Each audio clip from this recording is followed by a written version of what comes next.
Hola amigos de YouTube, hoy les contaré una historia de Lovecraft, titulada Aire Frío. Me piden que explique por qué temo las corrientes de aire frío, por qué tirito más que otros al entrar en una habitación fría y parece como si sintiera náuseas y repulsión cuando el fresco viento de anochecer empieza a deslizarse por entre la calurosa atmósfera de un apacible día otoñal. Según algunos, reacciono frente al frío como otros lo hacen frente a los malos olores, impresión esta que no negaré. Lo que haré es referir el caso más espeluznante que me ha sucedido, para que ustedes juzguen en consecuencia si constituye o no una razonada explicación de esta peculiaridad mía. Es una equivocación creer que el horror se asocia inextricablemente con la oscuridad, el silencio y la soledad. Yo me di de bruces con él en plena tarde, en pleno ajetreo de la gran urbe y en medio del bullicio propio de una destartalada y modesta pensión, en compañía de una prosaica patrona y dos fornidos hombros. En la primavera de 1923 había conseguido un trabajo bastante monótono y mal remunerado en una revista de la ciudad de Nueva York. Y viéndome imposibilitado de pagar un sustancioso alquiler, empecé a mudarme de una pensión barata a otra en busca de una habitación que reuniera las cualidades de una cierta limpieza, un mobiliario que pudiera pasar y un precio lo más razonable posible. Pronto comprobé que no quedaba más remedio que elegir entre soluciones malas, pero tras algún tiempo recalé en una casa situada en la calle 14 Oeste que me desagradó bastante menos que las otras en que me había alojado hasta entonces. El lugar en cuestión era una mansión de piedra rojiza de 4 pisos, que debía datar de finales de la década de 1840, y provista de mármol y obra de marquetería cuyo herrumboso y descolorido esplendor era muestra de la exquisita opulencia que debió tener en otras épocas. En las habitaciones, amplias y de techo alto, empapeladas con el peor gusto y ridículamente adornadas con artesonado de escayola, había un persistente olor a humedad y a dudosa cocina.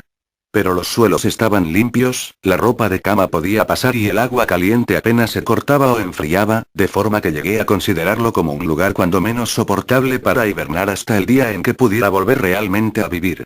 La patrona, una desaliñada y casi barbuda mujer española apellidada Herrero, no me importunaba con habladurías ni se quejaba cuando dejaba encendida la luz hasta altas horas en el vestíbulo de mi tercer piso. Y mis compañeros de pensión eran tan pacíficos y poco comunicativos como desearía, tipos toscos, españoles en su mayoría, apenas con el menor grado de educación. Solo el estrépito de los coches que circulaban por la calle constituía una auténtica molestia. Llevaría allí unas 3 semanas cuando se produjo el primer extraño incidente. Una noche, a eso de las 8, oí como si cayeran gotas en el suelo y de repente advertí que llevaba un rato respirando el acre olor característico del amoníaco. Tras echar una mirada a mi alrededor, vi que el techo estaba húmedo y goteaba. La humedad procedía, al parecer, de un ángulo de la fachada que daba a la calle. Deseoso de cortarla en su origen, me dirigí apresuradamente a la planta baja para decírselo a la patrona, quien me aseguró que el problema se solucionaría de inmediato. El doctor Muñoz, dijo en voz alta mientras corría escaleras arriba delante de mí, ha debido derramar algún producto químico. Está demasiado enfermo para cuidar de sí mismo, cada día que pasa está más enfermo, pero no quiere que nadie le atienda. Tiene una enfermedad muy extraña. Todo el día se lo pasa tomando baños de un olor la mar de raro y no puede excitarse ni acalorarse. Él mismo se hace la limpieza. Su pequeña habitación está llena de botellas y de máquinas, y no ejerce de médico. Pero en otros tiempos fue famoso, mi padre oyó hablar de él en Barcelona, y no hace mucho le curó al fontanero un brazo que se había herido en un accidente. Jamás sale. Todo lo más se le ve de vez en cuando en la terraza, y mi hijo Esteban le lleva a la habitación la comida, la ropa limpia, las medicinas y los preparados químicos. Dios mío, hay que ver la sal de amoníaco que gasta ese hombre para estar siempre fresco. Mrs. Herrero desapareció por el hueco de la escalera en dirección al 4.º piso, y yo volví a mi habitación. El amoníaco dejó de gotear y, mientras recogía el que se había vertido y abría la ventana para que entrase aire, oí arriba los macilentos pasos de la patrona. Nunca había oído hablar al doctor Muñoz, a excepción de ciertos sonidos que parecían más bien propios de un motor de gasolina. Su andar era calmo y apenas perceptible. Por unos instantes me inquirí qué extraña dolencia podía tener aquel hombre, y si su obstinada negativa a cualquier auxilio proveniente del exterior no sería sino el resultado de una extravagancia sin fundamento aparente. Ay, se me ocurrió pensar, un tremendo patos en el estado de aquellas personas que en algún momento de su vida han ocupado una posición alta y posteriormente la han perdido. Tal vez no hubiera nunca conocido nunca al doctor Muñoz, de no haber sido por el ataque al corazón que de repente sufrí una mañana mientras escribía en mi habitación. Los médicos me habían advertido del peligro que corría si me sobrevenían tales accesos, y sabía que no había tiempo que perder. Así pues, recordando lo que la patrona había dicho acerca de los cuidados prestados por aquel enfermo al obrero herido, me arrastré como pude hasta el piso superior y llamé débilmente a la puerta justo encima de la mía. Mis golpes fueron contestados en buen inglés por una extraña voz, situada a cierta distancia a la derecha de la puerta, que preguntó cuál era mi nombre y el objeto de mi visita. Aclarados ambos puntos, se abrió la puerta contigua a la que yo había llamado. Un soplo de aire frío salió a recibirme a manera de saludo, y aunque era uno de esos días calurosos de finales de junio, me puse a tiritar al traspasar el umbral de una amplia estancia, cuya elegante y suntuosa decoración me sorprendió en tan destartalado y mugriento nido. Una cama plegable desempeñaba ahora su diurno papel de sofá, y los muebles de caoba, lujosas cortinas, antiguos cuadros y añejas estanterías hacían pensar más en el estudio de un señor de buena crianza que en la habitación de una casa de huéspedes. Pude ver que el vestíbulo que había encima del mío, la pequeña habitación llena de botellas y máquinas a la que se había referido Mrs. Herrero, no era sino el laboratorio del doctor, y que la principal habitación era la espaciosa pieza contigua a este cuyos confortables nichos y amplio cuarto de baño le permitían ocultar todos los aparadores y engorrosos ingenios utilitarios. El doctor Muñoz, no cabía duda, era todo un caballero culto y refinado. La figura que tenía ante mí era de estatura baja pero extraordinariamente bien proporcionada, y llevaba un traje un tanto formal de excelente corte. Una cara de nobles facciones, de expresión firme aunque no arrogante, adornada por una recortada barba de color gris metálico, y unos anticuados quevedos que protegían unos oscuros y grandes ojos coronando una nariz aguileña, conferían un toque moruno a una fisonomía por lo demás predominante celtibérica. El abundante y bien cortado pelo, que era prueba de puntuales visitas al barbero, estaba partido con gracia por una raya encima de su respetable frente. Su aspecto general sugería una inteligencia fuera de lo corriente y una crianza y educación excelente. No obstante, al ver al doctor Muñoz en medio de aquel chorro de aire frío, experimenté una repugnancia que nada en su aspecto parecía justificar. Solo la palidez de su tez y la extrema frialdad de su tacto podrían haber proporcionado un fundamento físico para semejante sensación, e incluso ambos defectos eran excusables habida cuenta de la enfermedad que padecía aquel hombre. Mi desagradable impresión pudo también deberse a aquel extraño frío, pues no tenía nada de normal en tan caluroso día, y lo anormal suscita siempre aversión, desconfianza y miedo. Pero la repugnancia cedió pronto paso a la admiración, pues las extraordinarias dotes de aquel singular médico se pusieron al punto de manifiesto a pesar de aquellas heladas y temblorosas manos por las que parecía no circular sangre. Le bastó una mirada para saber lo que me pasaba, siendo sus auxilios de una destreza magistral. Al tiempo, me tranquilizaba con una voz finamente modulada, aunque extrañamente hueca y carente de todo timbre, diciéndome que él era el más implacable enemigo de la muerte, y que había gastado su fortuna personal y perdido a todos sus amigos por dedicarse toda su vida a extraños experimentos para hallar la forma de detener y extirpar la muerte. Algo de benevolente fanatismo parecía advertirse en aquel hombre, mientras seguía hablando en un tono casi locuaz al tiempo que me auscultaba el pecho y mezclaba las drogas que había cogido de la pequeña habitación destinada al laboratorio hasta conseguir la dosis de vida. Evidentemente, la compañía de un hombre educado debió parecerle una rara novedad en aquel miserable antro, de ahí que se lanzara a hablar más de lo acostumbrado a medida que rememoraba tiempos mejores. Su voz, aunque algo rara, tenía al menos un efecto sedante. Y ni siquiera pude percibir su respiración mientras las fluidas frases salían con exquisito esmero de su boca. Trató de distraerme de mis preocupaciones hablándome de sus teorías y experimentos, y recuerdo con qué tacto me consoló acerca de mi frágil corazón insistiendo en que la voluntad y la conciencia son más fuertes que la vida orgánica misma. Decía que si lograba mantenerse saludable y en buen estado el cuerpo, se podía, mediante el esforzamiento científico de la voluntad y la conciencia, conservar una especie de vida nerviosa, cualesquiera que fuesen los graves defectos, disminuciones o incluso ausencias de órganos específicos que se sufrieran. Algún día, me dijo medio en broma, me enseñaría cómo vivir, o, al menos, llevar una cierta existencia consciente, sin corazón. Por su parte, sufría de una serie de dolencias que le obligaban a seguir un régimen muy estricto, que incluía la necesidad de estar expuesto constantemente al frío. Cualquier aumento apreciable de la temperatura podía, caso de prolongarse, afectarle fatalmente. Y había logrado mantener el frío que reinaba en su estancia, de unos 11 a 12 grados, gracias a un sistema absorbente de enfriamiento por amoníaco, cuyas bombas eran accionadas por el motor de gasolina que con tanta frecuencia oía desde mi habitación situada justo debajo. Recuperado del ataque en un tiempo extraordinariamente breve, salí de aquel lugar helado convertido en ferviente discípulo y devoto del genial recluso. A partir de ese día, le hice frecuentes visitas siempre con el abrigo puesto. Le escuchaba atentamente mientras hablaba de secretas investigaciones y resultados casi escalofriantes, y un estremecimiento se apoderó de mí al examinar los singulares y sorprendentes volúmenes antiguos que se alineaban en las estanterías de su biblioteca. Debo añadir que me encontraba ya casi completamente curado de mi dolencia, gracias a sus acertados remedios. Al parecer, el doctor Muñoz no desdeñaba los conjuros de los medievalistas, pues creía que aquellas fórmulas crípticas contenían raros estímulos psicológicos que bien podrían tener efectos indecibles sobre la sustancia de un sistema nervioso en el que ya no se dieran pulsaciones orgánicas.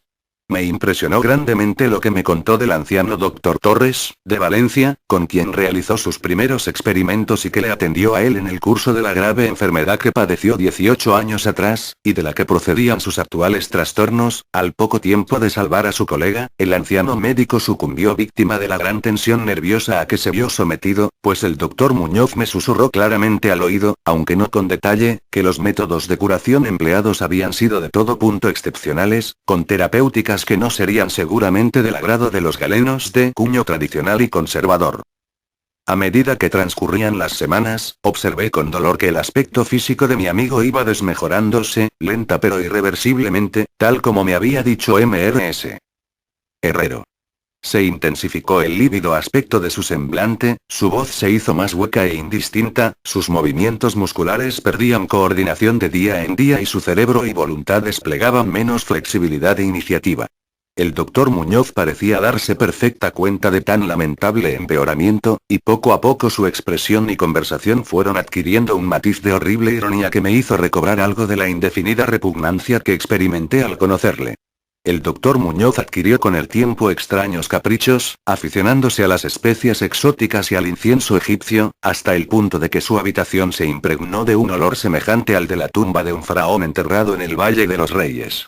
Al mismo tiempo, su necesidad de aire frío fue en aumento, y, con mi ayuda, amplió los conductos de amoníaco de su habitación y transformó las bombas y sistemas de alimentación de la máquina de refrigeración hasta lograr que la temperatura descendiera a un punto entre 1 y 4 grados, y, finalmente, incluso a 2 bajo cero. El cuarto de baño y el laboratorio conservaban una temperatura algo más alta, a fin de que el agua no se helara y pudieran darse los procesos químicos. El huésped que habitaba en la habitación contigua se quejó del aire glacial que se filtraba a través de la puerta de comunicación, así que tuve que ayudar al doctor a poner unos túpidos cortinajes para solucionar el problema. Una especie de creciente horror, desmedido y morboso, pareció apoderarse de él. No cesaba de hablar de la muerte, pero estallaba en sordas risas cuando, en el curso de la conversación, se aludía con suma delicadeza a cosas como los preparativos para el entierro o los funerales. Con el tiempo, el doctor acabó convirtiéndose en una desconcertante y hasta desagradable compañía. Pero, en mi gratitud por haberme curado, no podía abandonarle en manos de los extraños que le rodeaban, así que tuve buen cuidado de limpiar su habitación y atenderle en sus necesidades cotidianas, embutido en un grueso gabán que me compré especialmente para tal fin. Asimismo, le hacía el grueso de sus compras, aunque no salía de mi estupor ante algunos de los artículos que me encargaba comprar en las farmacias y almacenes de productos químicos. Una creciente e indefinible atmósfera de pánico parecía desprenderse de su estancia. La casa entera, como ya he dicho, despedía un olor a humedad. Pero el olor de las habitaciones del doctor Muñoz era aún peor, y, no obstante las especias, el incienso y el acre, perfume de los productos químicos de los ahora incesantes baños, que insistía en tomar sin ayuda alguna, comprendí que aquel olor debía guardar relación con su enfermedad, y me estremecí al pensar cuál podría ser. Mrs. Herrero se santiguaba cada vez que se cruzaba con él, y finalmente lo abandonó por entero en mis manos, no dejando siquiera que su hijo Esteban siguiese haciéndole los recados. Cuando yo le sugería la conveniencia de avisar a otro médico, el paciente montaba en el máximo estado de cólera que parecía atreverse a alcanzar. Temía sin duda el efecto físico de una violenta emoción, pero su voluntad y coraje crecían en lugar de menguar, negándose a meterse en la cama. La lasitud de los primeros días de su enfermedad dio paso a un retorno de su vehemente ánimo, hasta el punto de que parecía desafiar a gritos al demonio de la muerte aun cuando corriese el riesgo de que el tradicional enemigo se apoderase de él. Dejó prácticamente de comer, algo que curiosamente siempre dio la impresión de ser una formalidad en él, y solo la energía mental que le restaba parecía librarle del colapso definitivo. Adquirió la costumbre de escribir largos documentos, que sellaba con cuidado y llenaba de instrucciones para que a su muerte los remitiera yo a sus destinatarios.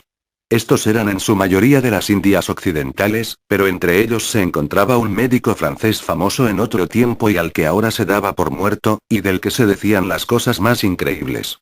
Pero lo que hice en realidad, fue quemar todos los documentos antes de enviarlos o abrirlos.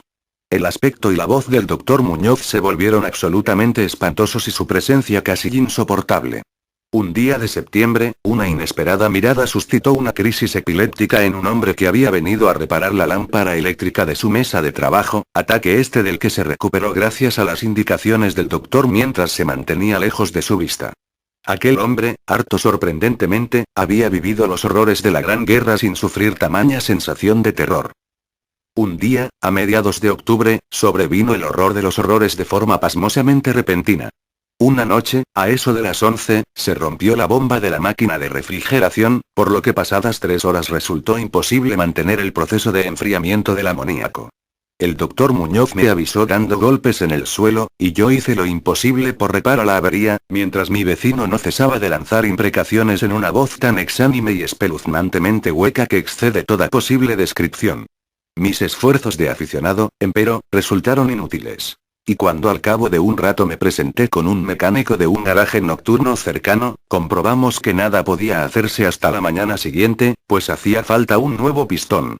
La rabia y el pánico del moribundo ermitaño adquirieron proporciones grotescas, dando la impresión de que fuera a quebrarse lo que quedaba de su debilitado físico, hasta que en un momento dado un espasmo le obligó a llevarse las manos a los ojos y precipitarse hacia el cuarto de baño. Salió de allí a tientas con el rostro fuertemente vendado y ya no volví a ver sus ojos. El frío reinante en la estancia empezó a disminuir de forma harto apreciable y a eso de las 5 de la mañana el doctor se retiró al cuarto de baño, al tiempo que me encargaba le procurase todo el hielo que pudiera conseguir en las tiendas y cafeterías abiertas durante la noche. Cada vez que regresaba de alguna de mis desalentadoras correrías y dejaba el botín delante de la puerta cerrada del baño, podía oír un incansable chapoteo dentro y una voz ronca que gritaba más. Más. Finalmente, amaneció un caluroso día, y las tiendas fueron abriendo una tras otra. Le pedí a Esteban que me ayudara en la búsqueda del hielo mientras yo me encargaba de conseguir el pistón. Pero, siguiendo las órdenes de su madre, el muchacho se negó en redondo. En última instancia, contraté los servicios de un haragán de aspecto zarrapastroso a quien encontré en la esquina de la 8ª Avenida, a fin de que le subiera al paciente hielo de una pequeña tienda en que le presenté, mientras yo me entregaba con la mayor diligencia a la tarea de encontrar un pistón para la bomba y conseguir los servicios de unos obreros competentes que lo instalaran. La tarea parecía interminable, y casi llegué a montar tan en cólera como mi ermitaño vecino al ver cómo transcurrían las horas yendo de acá para allá sin aliento y sin ingerir alimento alguno, tras mucho telefonear en vano e ir de un lado a otro en metro y automóvil. Serían las 12 cuando muy lejos del centro encontré un almacén de repuestos donde tenían lo que buscaba, y aproximadamente hora y media después llegaba a la pensión con el instrumental necesario y 2 fornidos y avezados mecánicos. Había hecho todo lo que estaba en mi mano, y solo me quedaba esperar que llegase a tiempo. Sin embargo, un indecible terror me había precedido. La casa estaba totalmente alborotada, y por encima del incesante parloteo de las atemorizadas voces pude oír a un hombre que rezaba con profunda voz debajo. Algo diabólico flotaba en el ambiente, y los huéspedes pasaban las cuentas de sus rosarios al llegar hasta ellos el olor que salía por debajo de la atrancada puerta del doctor. Al parecer, el tipo que había contratado salió precipitadamente dando histéricos alaridos al poco de regresar de su segundo viaje en busca de hielo. Quizás se debiera todo a un exceso de curiosidad. En la precipitada huida no pudo, desde luego, cerrar la puerta tras de sí. Pero lo cierto es que estaba cerrada y, a lo que parecía, desde el interior. Dentro no se oía el menor ruido, salvo un indefinible goteo lento y espeso. Tras consultar brevemente con Mrs. herrero y los obreros, no obstante el miedo que me tenía atenazado, opiné que lo mejor sería forzar la puerta. Pero la patrona halló el modo de hacer girar la llave desde el exterior sirviéndose de un artilugio de alambre. Con anterioridad, habíamos abierto las puertas del resto de las habitaciones de aquel ala del edificio, y otro tanto hicimos con todas las ventanas. A continuación, y protegidas las narices con pañuelos, penetramos temblando de miedo en la hedionda habitación del doctor que, orientada al mediodía, abrasaba con el caluroso sol de primeras horas de la tarde. Una especie de rastro oscuro y viscoso llevaba desde la puerta abierta del cuarto de baño a la puerta de vestíbulo, y desde aquí al escritorio, donde se había formado un horrible charco. Encima de la mesa había un trozo de papel, garrapateado a lápiz por una repulsiva y ciega mano, terriblemente manchado, también, al parecer, por las mismas garras que trazaron apresuradamente las últimas palabras. El rastro llevaba hasta el sofá en donde finalizaba inexplicablemente. Lo que había, o hubo, en el sofá es algo que no puedo ni me atrevo a decir aquí. Pero esto es lo que, en medio de un estremecimiento general, descifré del pringoso y embardunado papel, antes de sacar una cerilla y prenderla a fuego hasta quedar solo una pavesa, lo que conseguí descifrar aterrorizado mientras la patrona y los dos mecánicos salían disparados de aquel infernal lugar hacia la comisaría más próxima para balbucear sus incoherentes historias. Las nauseabundas palabras resultaban poco menos que increíbles en aquella amarillenta luz solar, con el estruendo de los coches y camiones que subían tumultuosamente de la abigarrada calle 14, pero debo confesar que en aquel momento creí lo que decían. Si las creo ahora es algo que sinceramente ignoro. Hay cosas acerca de las cuales es mejor no especular, y todo lo que puedo decir es que no soporto lo más mínimo el olor a amoníaco y que me siento desfallecer ante una corriente de aire excesivamente frío. Ha llegado el final, rezaban aquellos hediondos garrapatos. No queda hielo, el hombre ha lanzado una mirada y ha salido corriendo. El calor aumenta por momentos, y los tejidos no pueden resistir. Me imagino que lo sabe, lo que dije sobre la voluntad, los nervios y la conservación del cuerpo una vez que han dejado de funcionar los órganos. Como teoría era buena, pero no podía mantenerse indefinidamente. No conté con el deterioro gradual. El doctor Torres lo sabía, pero murió de la impresión. No fue capaz de soportar lo que hubo de hacer. Tuvo que introducirme en un lugar extraño y oscuro, cuando hizo caso a lo que le pedía en mi carta, y logró curarme. Los órganos no volvieron a funcionar. Tenía que hacerse a mi manera, conservación artificial, pues, ¿comprende?